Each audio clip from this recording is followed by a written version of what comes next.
Esta onda. Bueno, pues este era un video pensado acerca del lenguaje o de la lengua de Suecia, el sueco.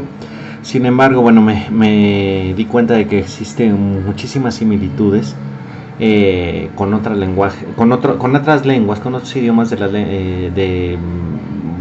pues de esta región que nosotros conocemos de manera popular como Escandinavia. Sin embargo, es bastante interesante decir que, bueno, me gustaría decir que el video se llama de las lenguas escandinavas, pero por lo que, como se oye, esto Escandinavia solo se refiere a ciertos países que, bueno, son realmente las lenguas que son un poco más conocidas, que sería el sueco, Suecia, Noruega y Dinamarca. Las lenguas, o bueno, los países nórdicos, o nórdicos, más bien nórdicos, incluían inclusive a Finlandia. Sin embargo, la lengua finesa es algo diferente, no pertenece a las lenguas germánicas, a diferencia entonces del sueco, el noruego, el danés, y además del alanés, el islandés y el faroés, que es pues estos van a pertenecer a las lenguas germánicas del norte o nórdicas, y que, bueno, dada su historia, dada la forma en la que pues se han venido desarrollando desde hace una buena cantidad de años, más o menos 2000, 3000 años, pues han mantenido una homogeneidad bastante interesante, a diferencia de las demás lenguas que se hablan en Europa. Estas son de las lenguas un poco más estandarizadas, más homogéneas entre ellas mismas, a pesar de la gran cantidad de eventos que han sucedido en todos estos países. Y por ejemplo, cabe resaltar entonces, por ejemplo, que el islandés, ¿cuántas veces dije, por ejemplo, que el islandés entonces permitiría, bueno, un hablante de islandés que conozca bien la escritura, le permitiría entonces leer todavía las sagas que se escribieron hace de 800,000 años de antigüedad. Y bueno, eso ya lo trataré posteriormente. Bueno, estas lenguas, digamos que no son tan habladas por muchas personas. Hay 9 millones entonces alrededor de suecos que hablan el sueco, tanto en Suecia y en Finlandia principalmente. Alrededor de 6 millones de hablantes del danés en Dinamarca, en Groenlandia y en una parte que se conoce como Schleswig-Holstein o Slesvig-Podolsk en danés, y la primera parte era en alemán, o sea, en la parte muy cercana a Dinamarca de Alemania. 5 millones de hablantes de noruego, principalmente en Noruega y algunos otros lugares. Alrededor de 400,000 hablantes del islandés, que la mayoría se establece principalmente en Islandia, ¿no? Ahí sería interesante entonces observar a York. Bueno, aquí viene algo bastante importante. El protogermánico, que es el que dio origen entonces a todas las lenguas germánicas, se originó en la zona del Dinamarca y el sur de Suecia, lo que está marcado aquí, y una parte también de Noruega, lo que está marcado en color rojo, esta zona de aquí. A partir entonces de las migraciones que comenzaron a realizar los habitantes de estas zonas, y la distancia entonces que comenzaron a tomar entre ellos, se comenzaron a generar muchos dialectos de esta habla germánica. Y dado entonces que el territorio es bastante complicado, es muy agreste, y además de que, bueno, es bastante agradable durante las épocas de la primavera avanzada y el verano, sin embargo, ya cuando comienza a arreciar el frío durante el otoño y el invierno, sobre todo, el terreno se volvía muy hostil. Entonces los habitantes de esas zonas tenían que emigrar hacia otras zonas para localizar lugares pues más agradables para poder sobrevivir, ¿no? poder desarrollar su agricultura, entre otras cosas, ¿no? Bueno, más o menos se tiene algunos registros del siglo II a.C. en la que se han localizado algunas inscripciones en forma de runas. Estas runas entonces son esas letras que, bueno, mucha gente seguramente conoce y que asocian, por ejemplo, a cosas como que mágicas y, bueno, ese tipo de ondas, ¿no?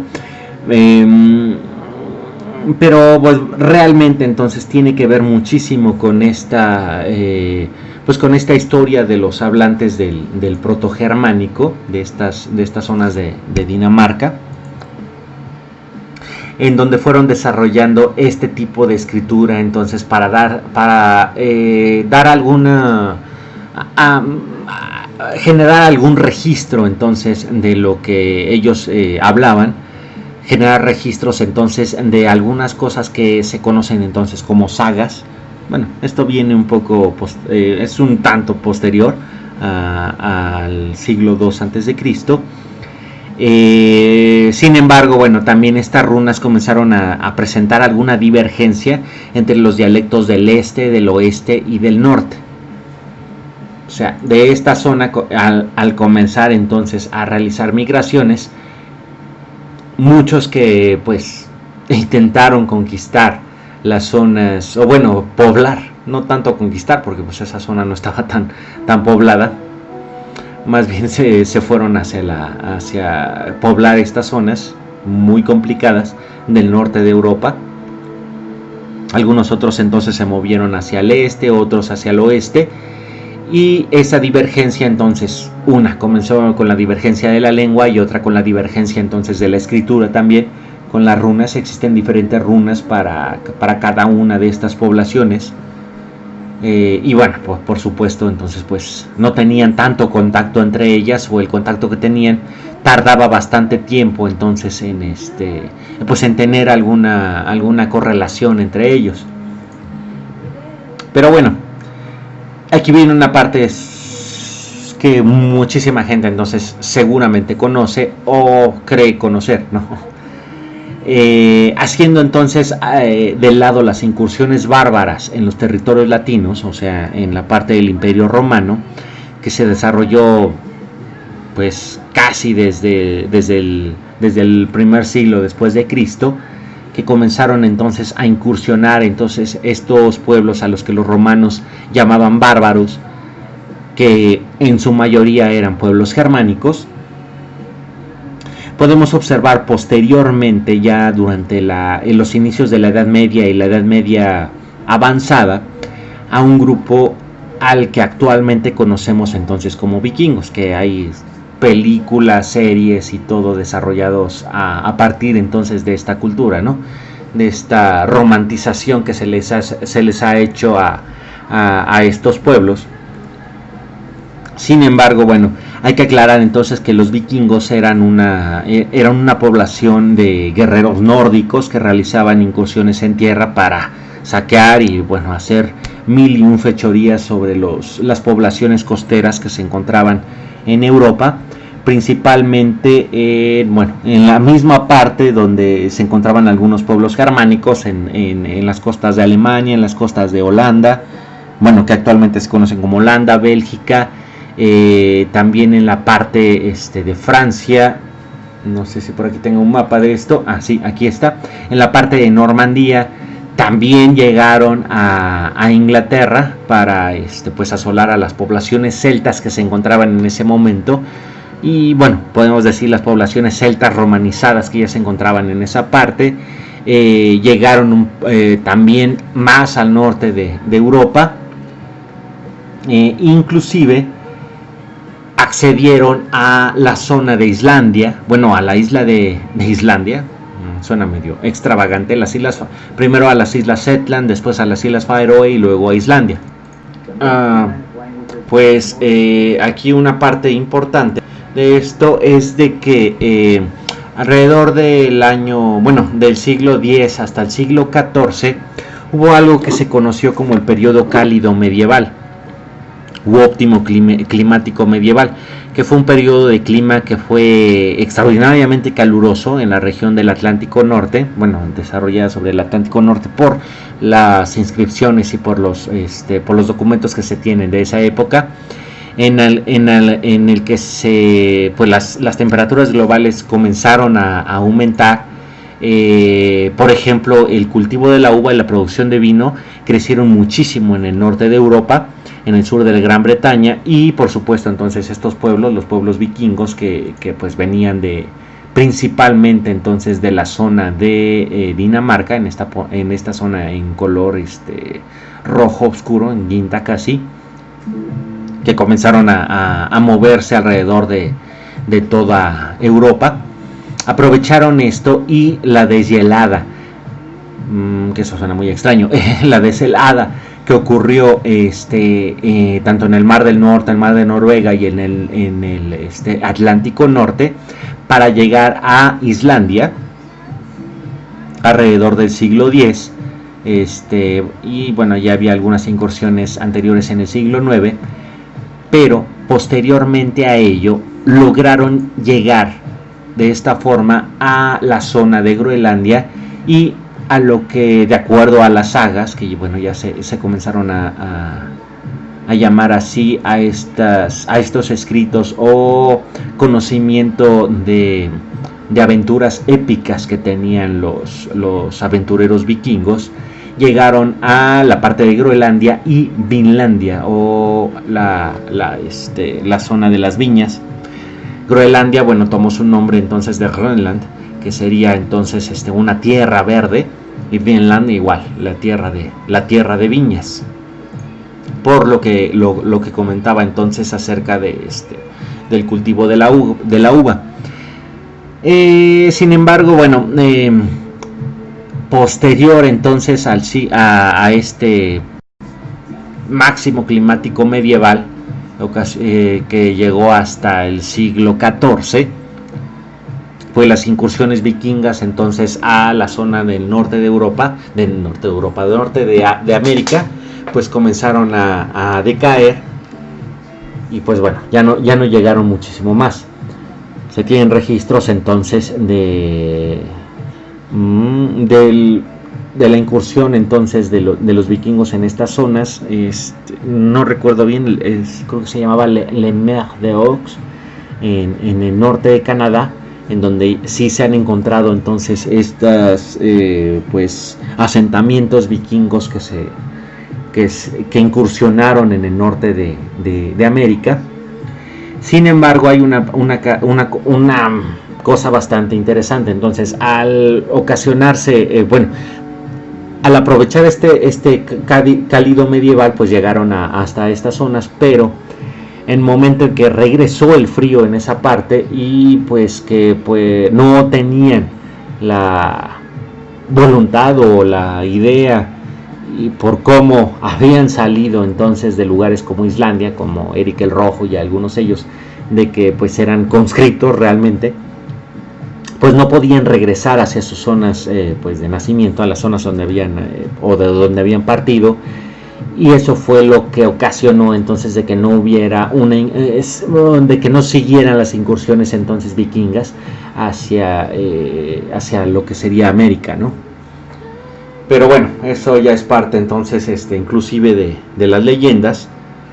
No se conoce con exactitud qué tanto ingresaron entonces hacia América. Pero bueno, en esta parte aquí tenemos entonces estas incursiones que fueron realizando, las que están en colores a excepción del verde, que fueron donde realizaron algunas colonizaciones. Hubo otras zonas en donde solamente hicieron incursiones, pero no, hubo una escasa colonización, entonces no tuvieron ahí intercambio lingüístico con estas zonas. Y bueno, aquí entonces en este mapa, lo que se hablaba en ese tiempo, o bueno, lo que indica el mapa ese, que se hablaba en ese tiempo, el lenguaje nórdico del este, del norte, y el gútnico, que bueno, aquí casi técnicamente no se alcanza a ver. Y algunas incursiones entonces que fueron realizando hacia las Islas Británicas, y bueno, también hacia Islandia, que se fue desarrollando entonces el nórdico del oeste y el nórdico del este. fueron divergiendo, perdón, aquí las lenguas germánicas nórdicas alrededor del siglo XIII-XIV. ¿Vale? Sin embargo, hubo una parte bastante interesante de la pues de la unión entonces de todos estos pueblos. Pues alrededor del año 1397 hasta el 1523, o sea, un siglo, 2 siglos, existió algo que se llamaba la Unión de Kalmar. La Unión de Kalmar unía entonces a los territorios tanto noruegos o que pertenecían a Noruega, a los territorios que pertenecían a Dinamarca y los territorios que pertenecían a Suecia. En este punto, la lengua noruega, que pues era muy cercana entonces, o bueno, se conocía en ese, bueno, no se conocía, sino más bien se podía clasificar como nórdico occidental, fue reemplazado entonces por todos los nobles de esa época por el danés.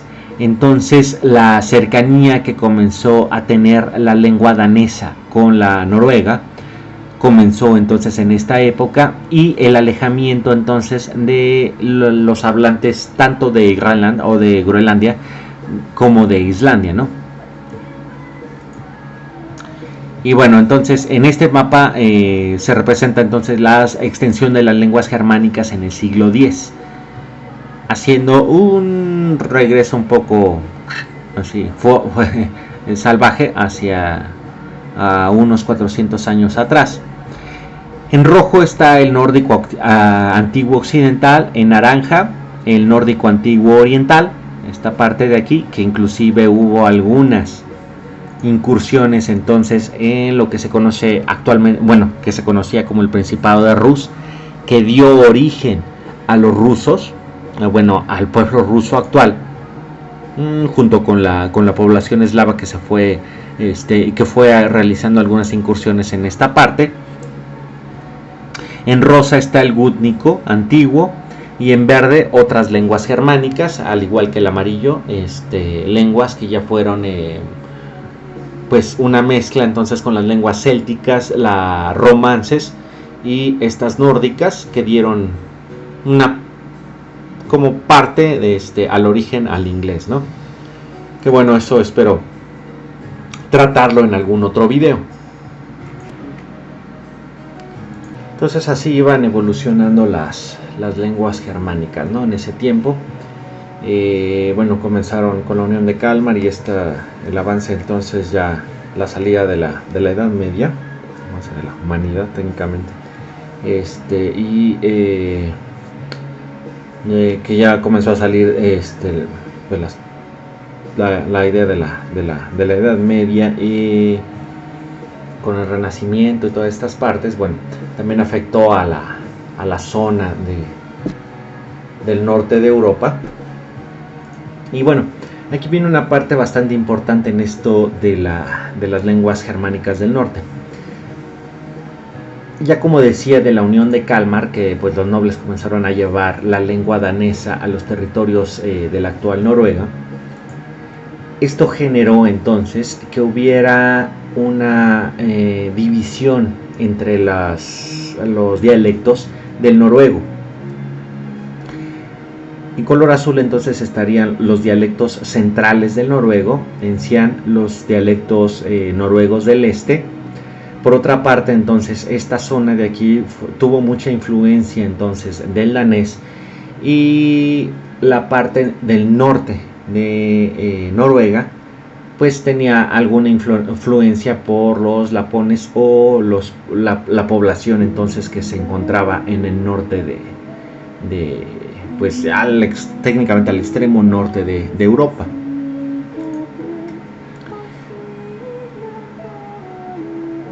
Conforme fueron avanzando entonces los años y las uniones entre las coronas de Noruega, de Suecia, de Dinamarca, que se separaban, que se unían, fue un total y absoluto desorden en ese tiempo.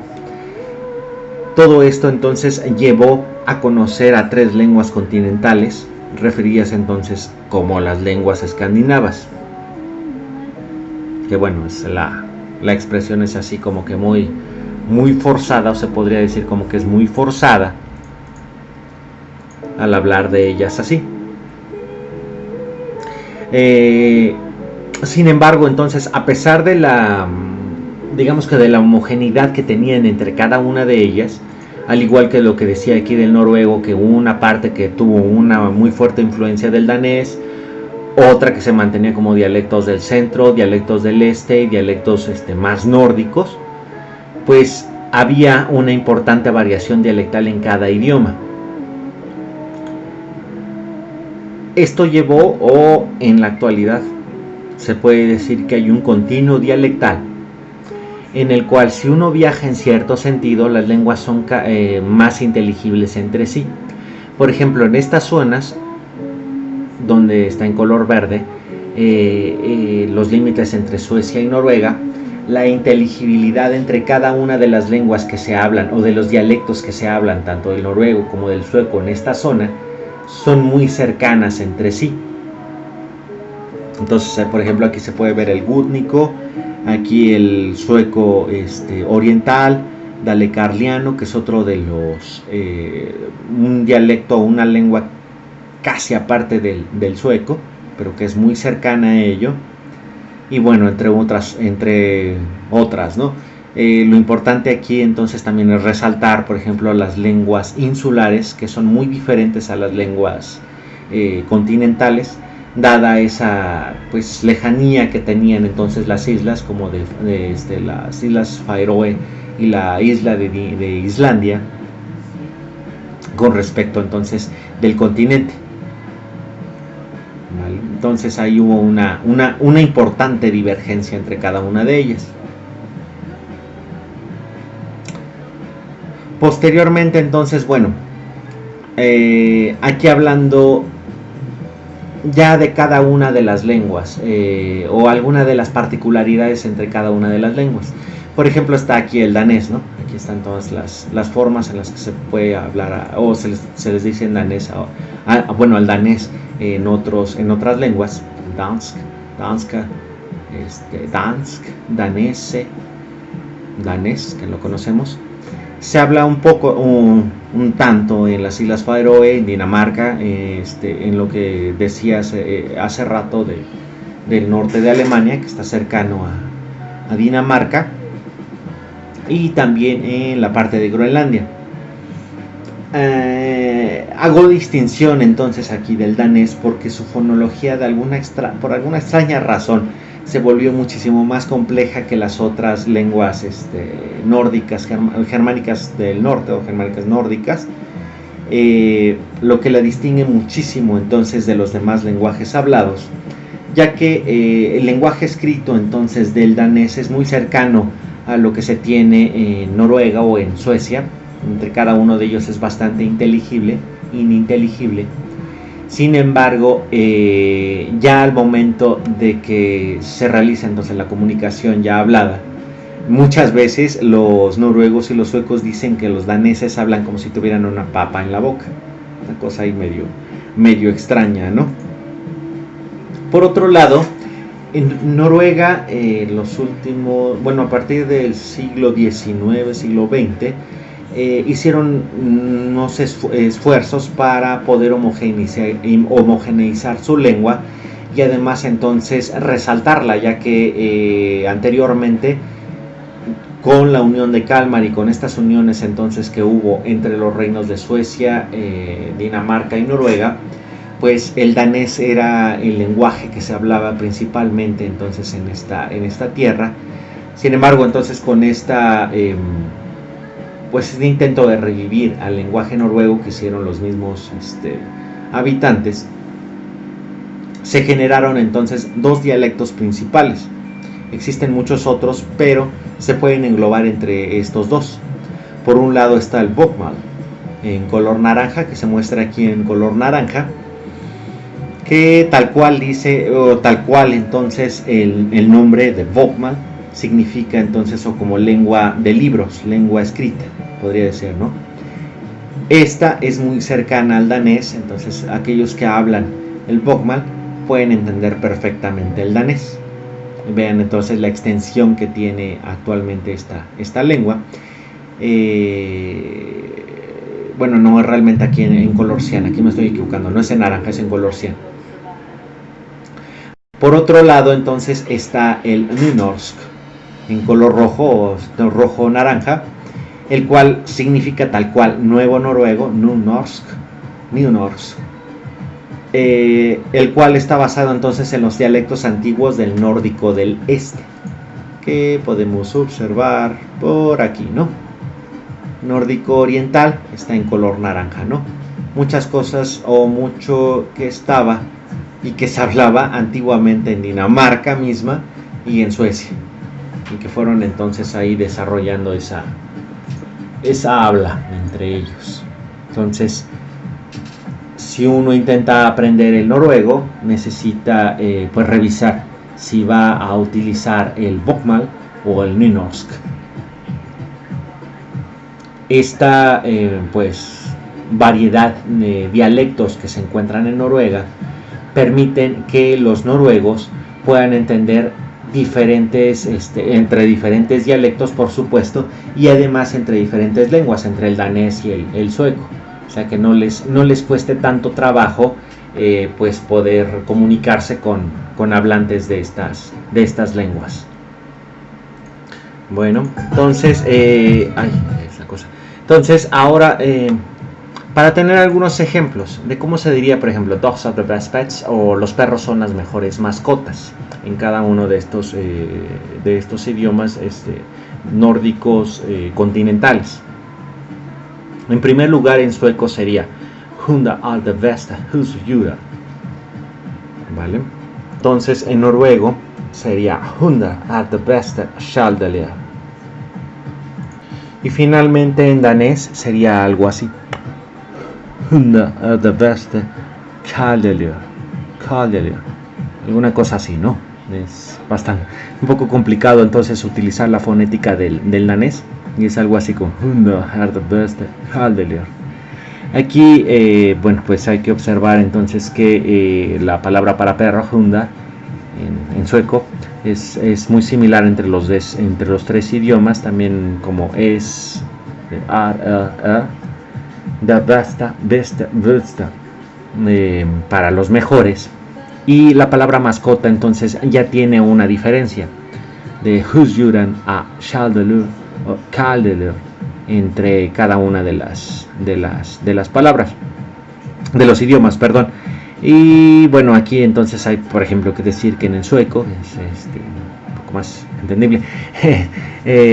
Husdjuren es más o menos como, bueno, no sé si sería, no realmente no sería así como que en el inglés, pero significa entonces animal de casa o casa animal. Husdjuren, de casa, y juren de animal, que sería ahí la diferencia entre cada una de las lenguas. Por otro lado, también, por ejemplo, aquí otro ejemplo sería de mañana yo voy a Alemania, o tomorrow I will go to Germany. En sueco sería i morgon skal jeg til Tyskland. En noruego sería i morgen skal jeg til Tyskland. Finalmente, en danés sería algo así como i morgen skal jeg til Tyskland, o alguna cosa así similar, así repitiendo sería una cosa i morgen skal jeg til Tyskland. Es bastante complicado decir, más o menos, pues sí, la fonología sí es así como que tal como dicen los noruegos o los suecos, de tener alguna como hablar como si uno tuviera una papa en la boca, i morgen, por ejemplo, a diferencia del sueco de i morgen, donde el sueco va a presentar una fonología muy cercana, por ejemplo, a la que tiene en neerlandés, donde la G se va a pronunciar muy fuertemente. I morgen skal jeg til Tyskland. Es un poco más fuerte, se pronuncian las palabras muy cercana, de manera muy cercana como se leen, y bueno, eso es en general entonces entre el sueco. Y bueno, ese más o menos sería entonces entre cada una de las lenguas las diferencias. Pueden observar aquí la similitud entonces entre cada una de las lenguas de las lenguas germánicas del norte nórdicas. La parte interesante aquí es de que, bueno, digamos, hay muy poca gente entonces que hablaría el nórdico como tal, bueno, las lenguas nórdicas, y bueno, también la ventaja que existe para visitar esos lugares o para hablar con algunos hablantes del nórdico al tener ellos, pues, o más bien que son muy pocos los hablantes de estas lenguas, entonces tienen que aprender algún otro idioma que les permita entonces comunicarse con otras personas, y en general ellos son muy buenos para hablar el inglés, sobre todo entonces por la fonología que van a tener por ejemplo, sobre todo los suecos van a tener una ventaja bastante importante para, de acuerdo a la fonología que presenta el sueco. Y por otro lado, al tener una relación muy antigua de que los vikingos y los nórdicos pues realizaron incursiones sobre las islas británicas, y que, bueno, el inglés comenzó a desarrollarse a partir de las raíces celtas que se encontraban en esa parte, las raíces romanas, y después incluyendo entonces a las raíces anglosajonas de esa parte, bueno, de la parte de Dinamarca y del norte de Alemania. Entonces existe una relación bastante cercana entre estos idiomas, y además de tener una lógica, fonología y palabras entonces muy cercanas al inglés, esto permite entonces que los hablantes de las lenguas germánicas nórdicas tengan esa facilidad para aprender el inglés, que muchas veces, bueno, entonces inclusive también sobre todo con el neerlandés y el frisiano, Friesland, estas lenguas podrían servir muy bien como puente para otros hablantes, y sobre todo los hablantes de las lenguas romances, para poder aprender inglés. Finalmente, entonces, bueno, aquí quería mencionar, que ya lo había mencionado, me parece, que hay una cercanía entonces con el idioma islandés, con el nórdico antiguo. Los islandeses han mantenido su lengua, digamos, como que muy pura, si se puede decir esto, pues la mantienen de tal forma que es muy similar de manera escrita a la que se utilizaba en la época de los vikingos, alrededor de 800.000 años ¿no? que fue. Y por tanto hay algunos hablantes de islandés, casi todos, que podrían leer las sagas, como ya había mencionado, que fueron escritas en este tiempo, ¿no? Aunque, bueno, la fonética no se mantiene de la misma forma. Sin embargo, bueno, se intenta entonces mantener esta pureza del lenguaje, pues islandés, ¿no? Y bueno, ¿qué tan importante sería aprender las lenguas germánicas del norte? Pues, como decía, tanto los noruegos, los suecos, los daneses, irlandeses, faroenses también, hablan perfectamente un inglés, sin embargo, hablan perfectamente el inglés. Sin embargo, bueno, conocer estas lenguas acerca muchísimo más a la cultura, a lugares tan bonitos como los que se muestran aquí, para observar, por ejemplo, auroras boreales, los fiordos, aquí en Reykjavik, en Islandia, Stockholm, en Suecia, la frontera entre Noruega y Suecia cuando es el invierno, que son lugares realmente interesantes entonces de conocer, ¿vale? Son unas lenguas bastante interesantes. Posteriormente entonces haré bueno, por lo menos algún video acerca ya de la particularidad entre tanto del sueco como del danés, perdón, y un tanto a lo mejor del noruego, ¿no? Del noruego bokmål sobre todo. Pues bueno, entonces para finalizar esto sería Takk så mycket, ayu, tusen takk farvel, o takk så mycket farvel, más o menos, ¿no? O sea, pues ahí se ven técnicamente. Adiós. Muchísimas gracias por todo. Adiós sería, ¿no? Takk så mycket. Vale, entonces pues aquí terminamos. Abur. Oh, tot som mycket adjö.